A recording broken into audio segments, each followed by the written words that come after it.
that really is like what I was going to say, sort of, if there was an argument to this essay, that's sort of what it is not just this is how you should read poetry, but this is actually how you should judge it. This is what authentic poetry is. Well, I think that's what people get upset about too when somebody makes a claim like this. But well, this is authentic. With you're bordering on kind of like the no true Scotsman fallacy, right? Like, uh, What do you mean?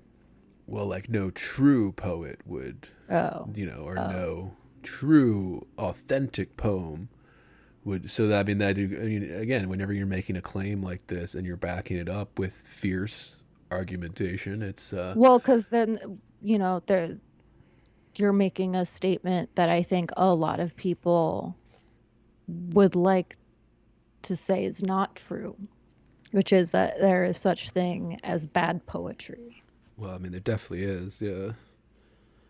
Um, But and it's I think almost among certain kinds of creative people, well, not certain kinds, but just certain creative people, like, especially like, because that means there's the possibility of judgment, right? Like, you're not right. protected from, you can That's write a bad poem. It can suck. right. That too. I mean, I think.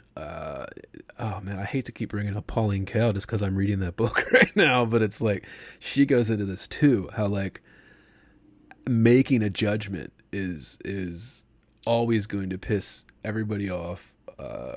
Just because not everybody's going to make the same judgment, and I guess that's part of what makes us talking about art so much fun.